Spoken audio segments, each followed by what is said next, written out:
Buenas tardes ya, cuando son un poquito pasadito las 6, vamos a dar comienzo a este webinar. Bienvenidos, bienvenidos, ahí me estaban comentando que se está conectando gente. Me presento, mi nombre es Francisca Castro, como dice aquí en la diapositiva, terapeuta ocupacional y también profesora especializada en danza. La idea es que durante el día de hoy, en este webinar que estamos ofreciendo desde Humana, es poder comentar, compartirles, conversar también sobre la importancia que tiene la recreación en nuestra salud integral. Con nuestra salud integral nos vamos a referir a todo lo que va a abarcar la salud en las personas en todo el ciclo vital. Aquí lo vamos a ver específicamente en niños y en adultos. Ya vamos a abordar ambos ciclos etarios. Y como les decía, cuando hablemos de salud integral nos vamos a estar refiriendo a la salud física, a la salud mental, emocional, a todo el paraguas que va a abordar y que va a afectar todos nuestros procesos de salud y enfermedad. Entonces, como objetivo, el día de hoy es que podamos conocer cuáles son todos los efectos positivos, todos los beneficios que nosotros podemos sacar desde el poder tener actividades recreativas y, en el caso de los niños o en adultos también, el tema del juego. Para eso, a mí me parece importante que podamos tener una noción general un poco de en qué consiste, a qué nos referimos cuando hablamos de estos conceptos, de los conceptos de recreación y el concepto de juego. Entonces los vamos a revisar para luego comenzar a identificar cuáles son los beneficios y por qué es tan importante que podamos integrar este tipo de actividades y ocupaciones en nuestra vida diaria, durante la semana o al menos algunos minutitos al día, etcétera. También es la idea que si tienen consultas, si se van sumando o están viendo esto de manera diferida, para quienes se vayan sumando ahora a este webinar, lo puedan hacer a través del chat. Vamos a dejar unos minutos después para que ustedes puedan resolver esas dudas si es que surge alguna duda o algún comentario. Y en el caso de que ustedes estén viendo este video de manera diferida, también se pueden comunicar a través de nuestras plataformas, conmigo como terapeuta ocupacional o con los distintos profesionales que estamos ahí al servicio para poder contribuirles en su salud y bienestar. Primero, aquí yo les coloco algunas imágenes de referencia que puede ser lo que se nos viene a la mente cuando pensamos en actividades recreativas, pero quiero que igual lo definamos, que tengamos bien claro entre ustedes y yo a qué nos referimos cuando hablamos de este concepto. Lo primero, primerísimo, es que tengamos claro que son actividades que no son obligatorias. Eso quiere decir que existe una motivación interna, una motivación intrínseca para realizarlas. Son actividades que me provocan placer, que me provocan goce y que en el fondo nadie me está obligando o yo no me estoy obligando, no siento como un deber ejercer. Por lo tanto, lo más probable es que este tipo de actividades las personas nos involucremos en pequeños momentos, no durante toda una jornada, no durante todo el día, sino que habitualmente son momentos bastante acotados en comparación a todas las actividades que hacemos durante nuestro día a día y que, como les decía, ese tiempo que les destinemos va a ser generalmente cuando no estemos realizando ocupaciones obligatorias. Por ejemplo, cuando no estemos trabajando, cuando no estemos estudiando, etcétera.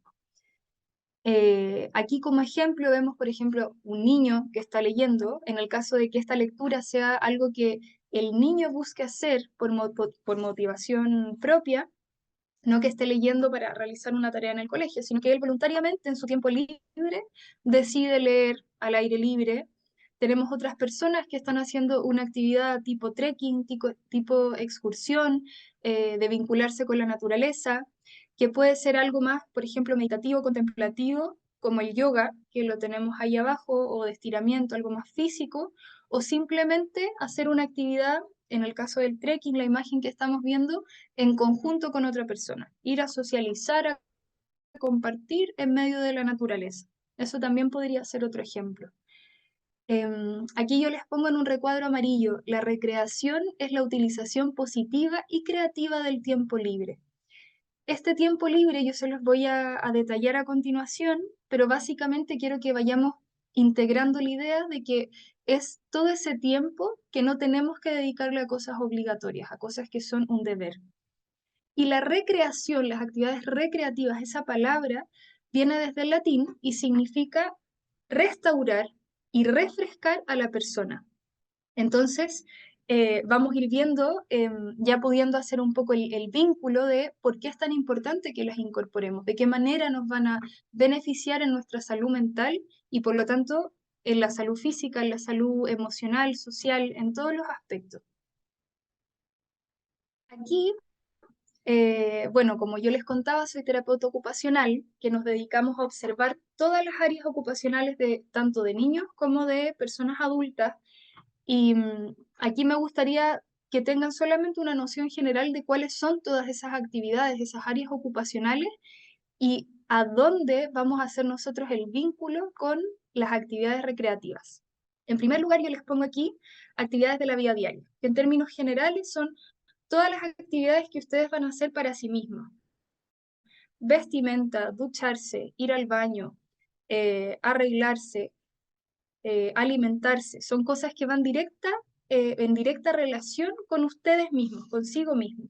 Luego tenemos las actividades instrumentales de la vida diaria, que van a ser todas ellas en donde yo realizo tareas o acciones para un otro, que puede ser, por ejemplo, para la casa, para el hogar, lavar la loza, lavar la ropa, limpiar la casa, ir a realizar las compras, o también el cuidado de otros, que puede ser de un hijo o hija, o también el cuidado de mascotas, por ejemplo, o el cuidado de alguna persona que necesite de cierto asesoramiento o supervisión, ¿ya? Em, Luego ahí tenemos como cuarto, me voy a saltar el manejo de la salud por ahora, tenemos como cuarto el sueño y descanso, que generalmente se tienden a mezclar, pero aquí los vamos a diferenciar ya que el sueño se refiere netamente a cuando yo me dispongo a dormir, literal. Entonces ahí vamos a tener distintas partes, por ejemplo, el conciliar el sueño, cómo me preparo antes para conciliar el sueño, si me despierto durante la noche, si me dificulta el levantarme en la mañana. Eso es sueño. Y tenemos otra área que es el descanso, que es simplemente cualquier actividad que me permita tener una sensación de descanso. Luego tenemos la educación, que ustedes se podrán imaginar que es una de las actividades más importantes durante la etapa de los niños y los jóvenes, porque en el fondo principalmente en esa parte del ciclo vital ellos están yendo al colegio, bueno, al jardín, al colegio, a un instituto luego o a la universidad. Y a continuación tenemos el trabajo, que generalmente se tiende a vincular con la población que ya es más adulta. Pero estos dos suelen estar acompañados. Generalmente muchas personas que trabajan están estudiando de manera continua y viceversa. A veces personas que están como que su ocupación principal es la educación, también se encuentran trabajando. Y luego nos encontramos con el juego, que es la principal ocupación que tienen los niños y niñas, que por eso es tan importante que lo toquemos en este webinar, que puede estar presente también en adultos, pero es la ocupación estrella en la infancia, ¿ya? Finalmente, casi finalmente, tenemos el ocio y el tiempo libre, que también va a ser muy importante para el tema que vamos a tocar hoy, y la participación social. Entonces, ahí está un poco corridito, pero yo me quería centrar, no sé si ven mi cursor, lo voy a sacar para que no sea tan molesto. Nos vamos a centrar en el juego y en el ocio y tiempo libre. En esas dos áreas ocupacionales es donde nosotros podemos entroncar, amalgamar o hacer conciliar el poder tener una participación constante, frecuente, satisfactoria de actividades recreativas.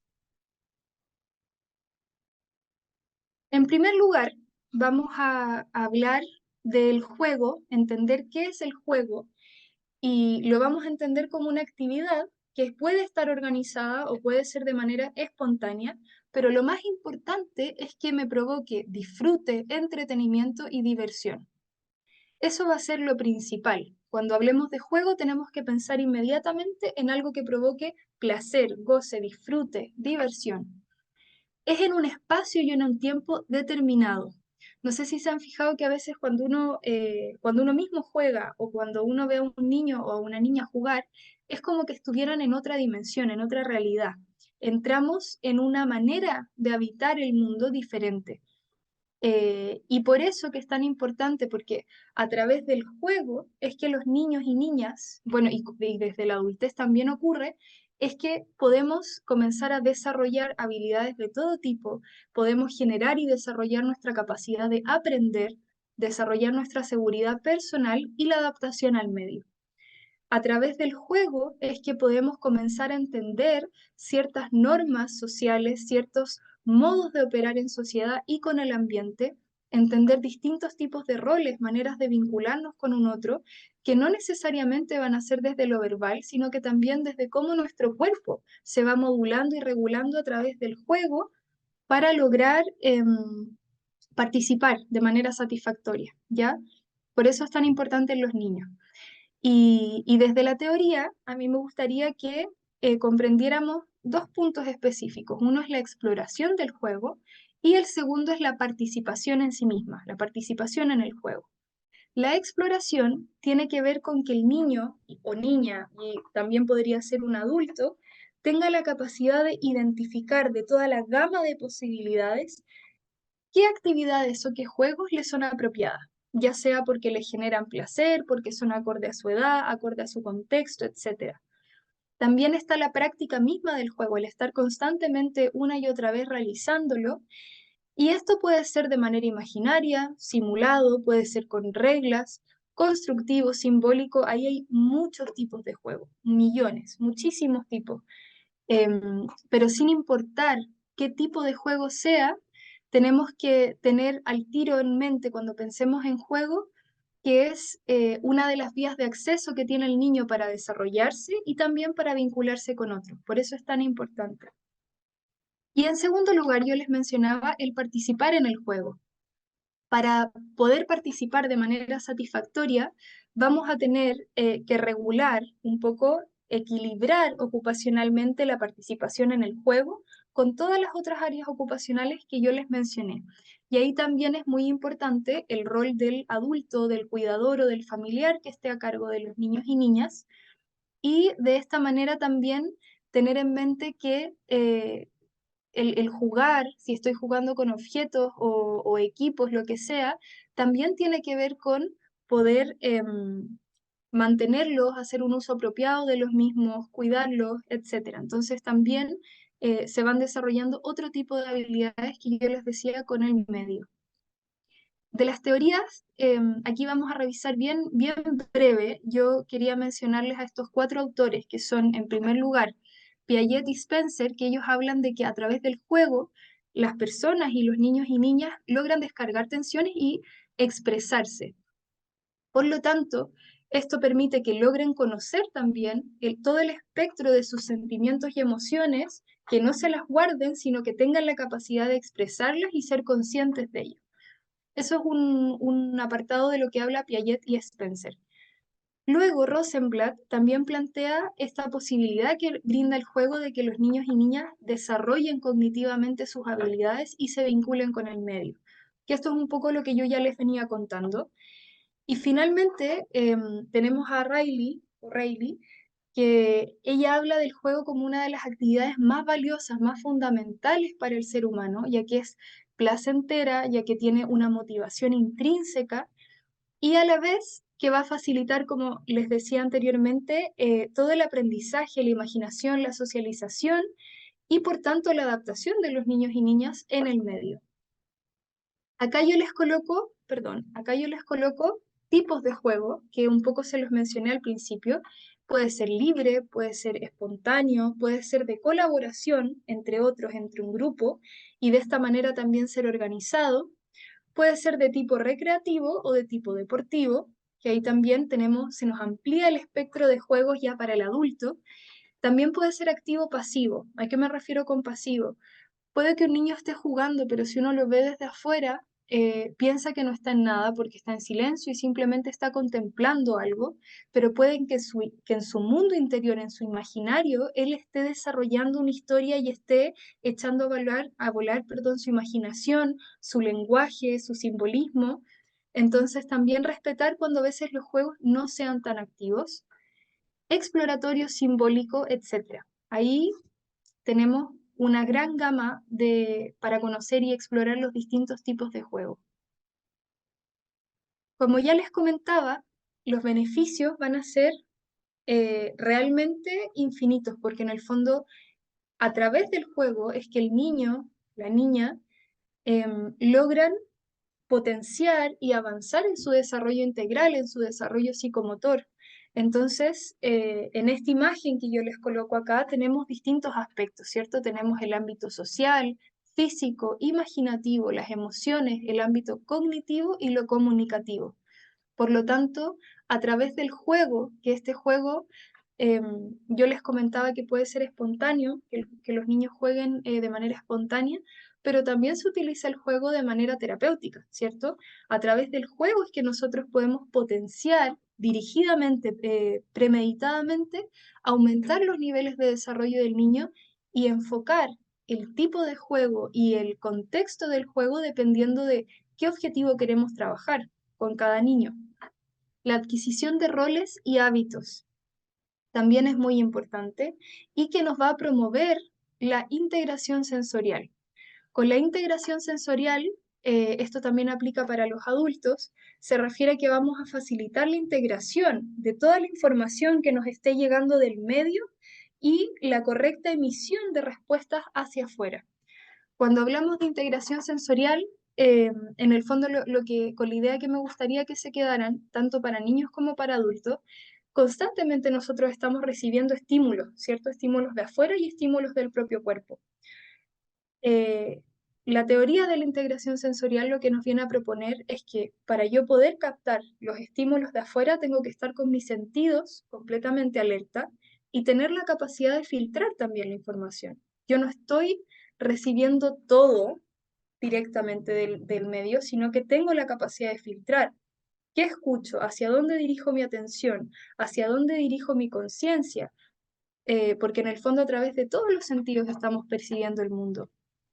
Y una vez que ingresa el estímulo o los estímulos, tenemos que también tener la capacidad de procesarlos. Y ahí también puede haber una alteración, no solo al momento de captar, que yo no sea capaz de filtrar y captar el estímulo, puede haber una alteración en el procesamiento de esa información, en el procesamiento de ese estímulo.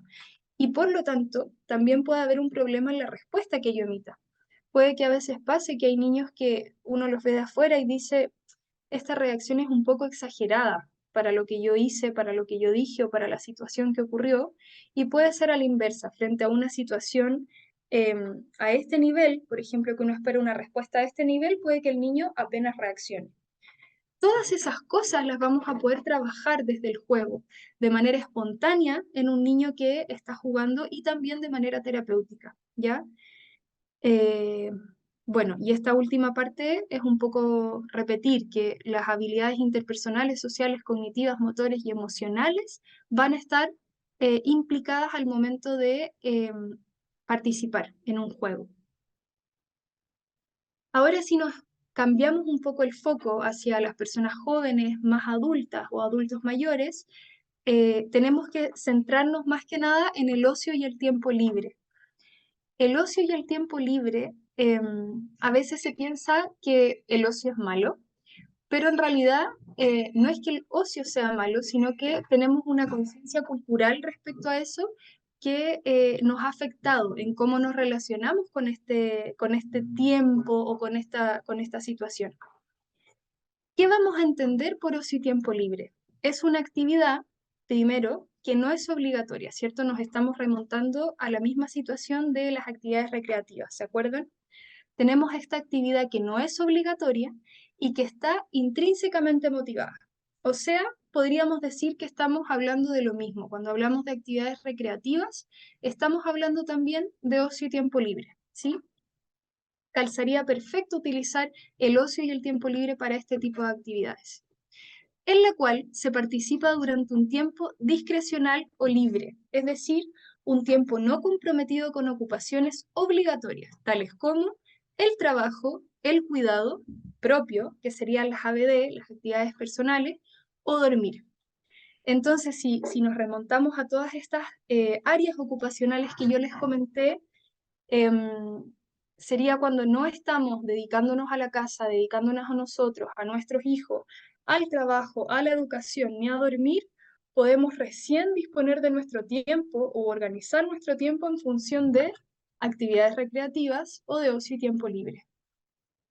Acá yo les coloco abajo que estas actividades, el ocio y el tiempo libre, pueden ser de diferente índole. Puede ser algo artístico, puede ser algo intelectual, puede ser turístico, social, cultural, de pasatiempo. Y ahí hay un componente que aquí no es como una receta, sino que va a depender de cada persona. Porque, por ejemplo, la primera imagen que tenemos a una mujer que está trabajando con las plantas, puede que alguien diga, oye, pero eso para mí tiene que ver con el cuidado de la casa. Yo tengo que jardinear, tengo que regar, tengo que modificar la tierra, etcétera. Y sí, está perfecto y ahí para esa persona probablemente dedicarle tiempo a las plantas no sería una actividad recreativa, ni mucho menos de ocio y tiempo libre, sino que al sentirlo como un deber, una obligación o una actividad que debo realizar como parte de mis roles de cuidar una casa, por ejemplo, claro, ahí está perfecto y va a depender de la situación y contexto de esa persona. Pero por otra parte, puede haber gente que efectivamente, cuando ya logró dejar todos sus deberes listos y tiene tiempo para ella, tiene tiempo para sí mismo, decida de manera voluntaria y porque le provoca tranquilidad, le provoca calma y placer, dedicarle un tiempo a jardinear. Y cómo ambas personas signifiquen esa tarea o esa actividad es donde yo me tengo que centrar, donde ustedes se tienen que centrar. Por eso es importante que lo vamos a ver a continuación, el explorar, ¿ya? Porque puede ser que pienso que ocio y tiempo libre siempre va a ser una actividad física y en realidad a mí no me llama ir a subir un cerro o ir a salir a correr o ir a hacer yoga o gimnasia. Puede ser algo completamente distinto, como esta imagen, la segunda que tenemos acá, en donde esta persona simplemente se está tomando un café o un té, una infusión. Puede que ese momento, para lo que sea, que ese momento sea significativo para la persona, sea hecho completamente de manera voluntaria y que por tanto sea una ocupación de ocio y tiempo libre y sea una actividad recreativa. Entonces, seguimos. Em, la recreación, como idea central que quiero que se queden, también nos va, al igual que el juego, nos va a repercutir integralmente. Va a repercutirnos a nivel biológico, psicosocial, cognitivo, emocional. Nos va a permitir mejorar la autopercepción y también nuestros niveles de satisfacción personales en todo ámbito de cosas, ya sea a nivel individual o a nivel colectivo. Y como les venía diciendo, estos beneficios van a repercutir en todas las áreas de la persona. El reducir directa o indirectamente los factores de riesgo de las enfermedades crónicas y modificar alteraciones ya presentes. Dependiendo el tipo de actividad recreativa que nosotros hagamos, si va a ser algo más activo, más pasivo, obviamente va a tener repercusiones mayoritariamente en un ámbito que en otro, ¿cierto? Por ejemplo, si salimos a hacer deporte y eso nos provoca placer y es una actividad completamente voluntaria, probablemente va a ser un factor preventivo, un factor protector de desarrollar enfermedades crónicas, como por ejemplo hipertensión, diabetes, por nombrar algunas.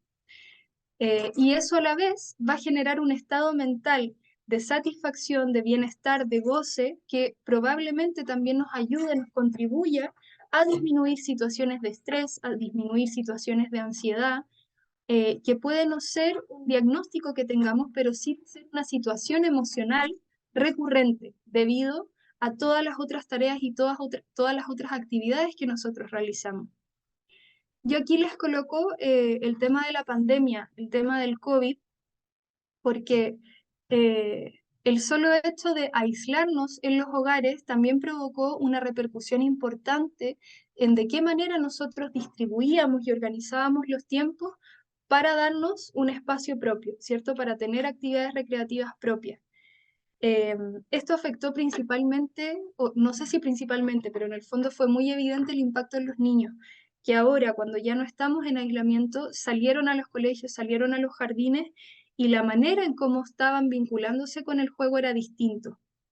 El contacto con el otro era distinto. Y lo mismo también ocurre con las personas adultas, porque en el fondo aquí yo les coloco que se generó una barrera interpersonal, una barrera que en su momento fue física, pero que después ya dejó de ser física, sino que estaba más un poco ligado al estado psicológico, al estado cognitivo, y que probablemente sí repercutió en nuestras actividades recreativas, que recién ahora se está empezando a poder dar cuenta de ello.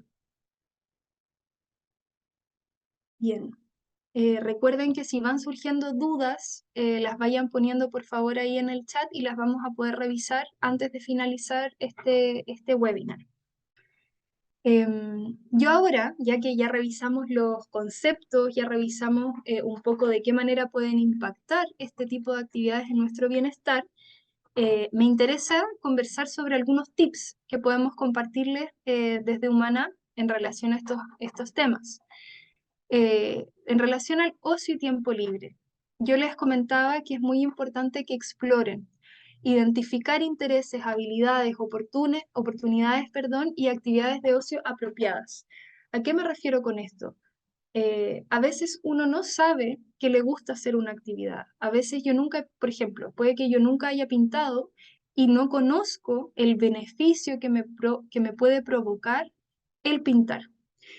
Entonces, la invitación que les quiero hacer hoy día es que si no tienen una actividad de ocio y tiempo libre, una actividad recreativa identificada, que se permitan explorar, permítanse buscar opciones, oportunidades que tengan que ver con su red, con el contexto en donde ustedes viven, en el territorio en el que están.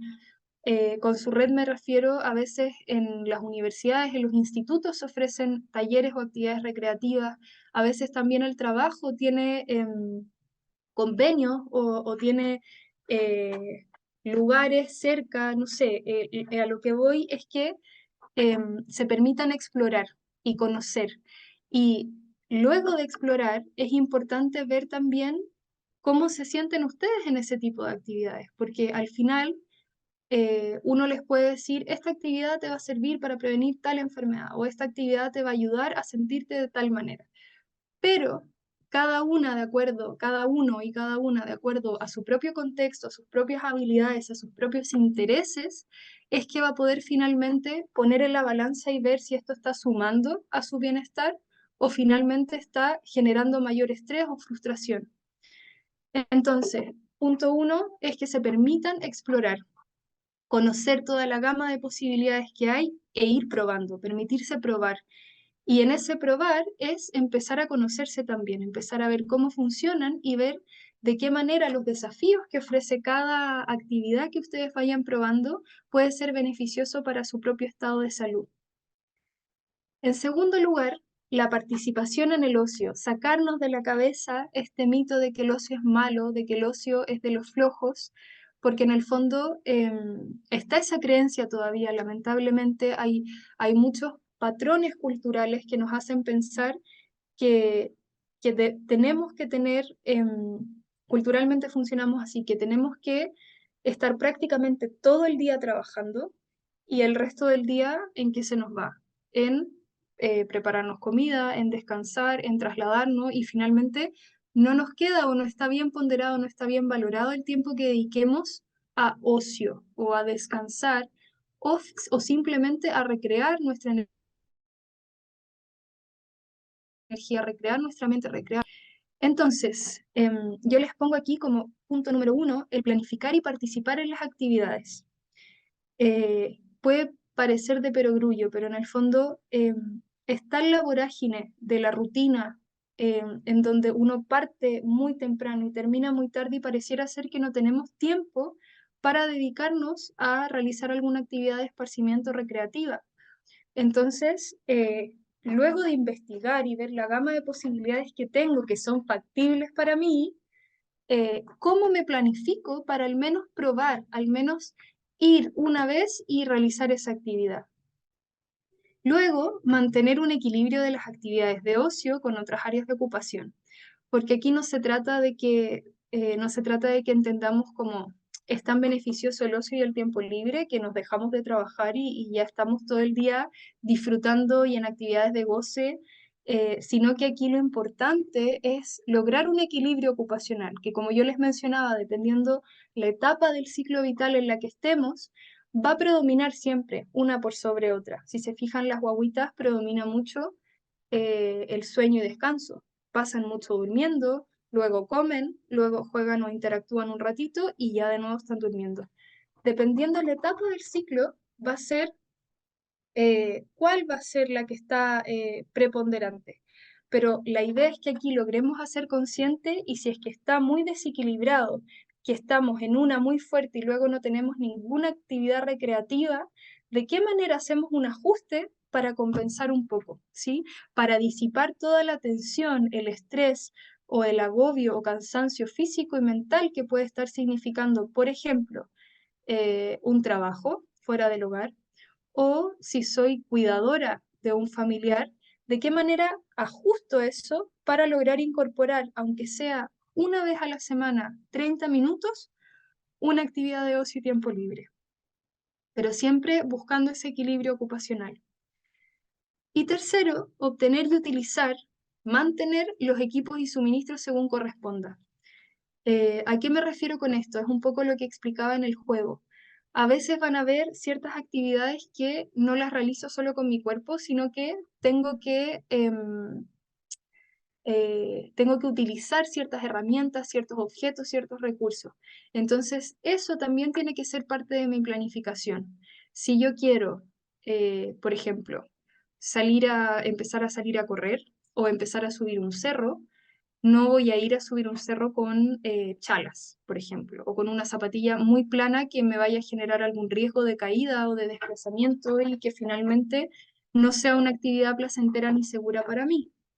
Entonces, en esta planificación, en este deseo y acto de participar en una actividad, también tengo que tener claridad de cuáles son los elementos que tengo que considerar, elementos materiales, elementos físicos. Tips para el juego. En relación al juego, lo principal que yo les quiero compartir, si es que ustedes se vinculan con niños y niñas, ya sea desde profesores de aula, desde que tienen hijos o hermanos, familiares, etcétera, lo más importante siempre es facilitar en el niño y en la niña diversas posibilidades de juego. Esto quiere decir que no es la idea que tengamos de juego lo que tiene que hacer el niño, sino que respetar lo que él espontáneamente está realizando y de pronto facilitar otras posibilidades. Les pongo como ejemplo, promover el juego solitario y colectivo. Si vemos que siempre está jugando solito, también es bueno tener una relación con el medio, vincularlo con el medio y generar instancias en donde también hay una vinculación con otros, con pares, en ese mismo juego o en otro. Promover la exploración y el desafío en el juego. Y esto es muy importante, creo yo, porque muchas veces nos pasa que el niño quiere jugar y se está aumentando su propio desafío y a nosotros nos da susto que se vaya a golpear, que se vaya a caer, que se vaya a sentir mal o se frustre, etcétera. Y si bien obviamente tenemos que adecuar ese instinto por probar, por explorar, por desafiarse, lo tenemos que adecuar para tratar de reducir los riesgos, también es importante que el niño en sí mismo explore y se desafíe, de acuerdo a lo que él vaya percibiendo como propias habilidades y seguridades también. Respetar la repetición en el juego. Hay una etapa dentro del ciclo vital que los niños repiten y repiten y repiten y están constantemente haciendo algo que quizás de afuera se ve realmente sin sentido, pero para ellos lo tiene y es parte de su desarrollo psicomotor. Entonces también respetar sus tiempos, respetar sus hitos. Permitir y facilitar la imaginación y creatividad en el juego. Les pongo aquí bien grande. Jugar no es sinónimo de juguete. y viceversa. Un juguete no es sinónimo de juego o de jugar. En la imagen que les coloco a la izquierda arriba, que salen unas manitos con unas piñas del bosque, ¿por qué les pongo esto? Porque a veces pensamos que llenando de juguetes el niño va a jugar más o va a jugar mejor o se va a desarrollar más y probablemente no sea así.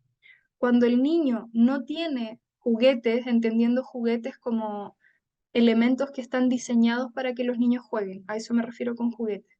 Cuando el niño no tiene juguetes, él mismo, desde los elementos que tenga, que en este caso pueden ser unas piñas, puede ser un pedacito de una pieza de algo que encontró, un lápiz, cualquier cosa, él va a echar rienda suelta a su imaginación, a su mundo imaginario, de manera simbólica. Y eso para el niño es inconmensurable, o sea, tiene un valor en su desarrollo psicomotor que es inmenso. Entonces, ¿a qué voy?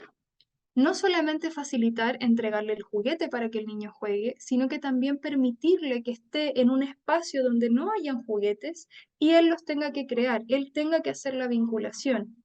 Y si no hay ningún objeto, por ejemplo, están en una plaza y simplemente hay pasto, pues bien que el niño también explore ese momento de no tener elementos para jugar y pueda utilizar quizás su propio cuerpo y se van a desarrollar otro tipo de habilidades.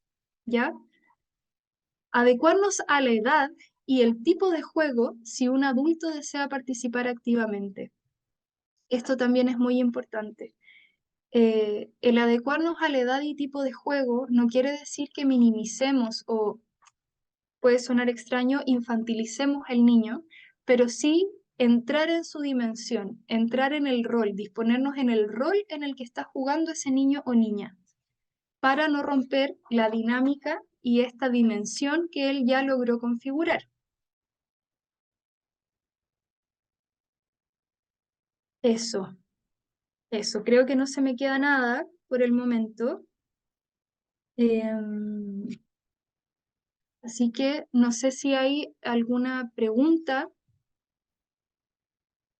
No sé si habrá alguna pregunta ahí por el chat.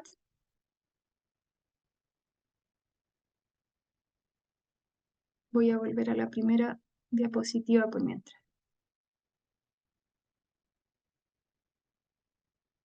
Parece que no hay ninguna pregunta en el chat.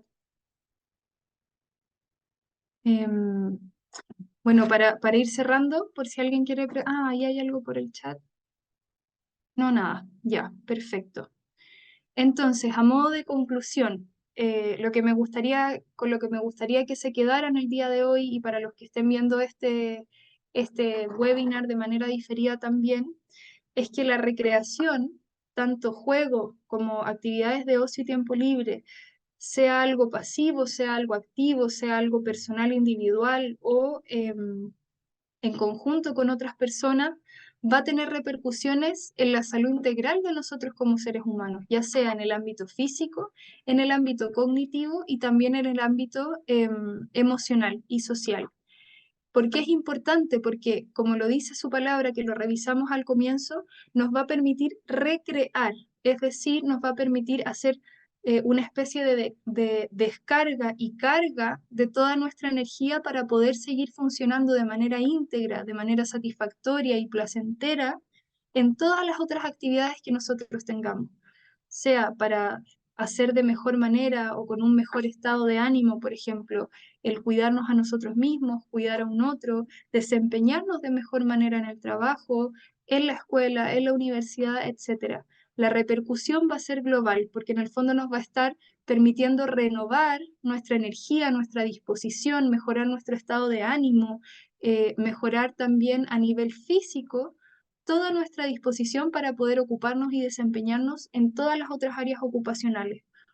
Esa es la principal importancia a nivel general. Y en los niños, en el juego, es porque a través de esa actividad es que ellos van a poder desarrollarse de la mejor manera posible, aumentar su nivel de aprendizaje, sus habilidades, su vinculación con el medio. Entonces, la invitación es a que se hagan conscientes de si están incorporando este tipo de actividades en sus rutinas, en sus semanas, y si no lo están haciendo, ver de qué manera podemos generar algunos ajustes para que de a poquito, de manera progresiva, sí los vayamos incorporando y hacer consciente el beneficio que eso nos va a traer tanto a nosotros como a nuestro entorno. Los dejo muy invitados y invitadas a que sigan viendo la programación de los próximos talleres y webinar que estamos realizando desde Humana Consultores, por todas nuestras plataformas, por las redes sociales, por la página web, y que si tienen el deseo también de comunicarse directamente con nuestras profesionales, lo pueden hacer a través de la página. Muchas gracias, que estén muy bien, espero que hayan disfrutado este webinar del día de hoy. Hasta luego.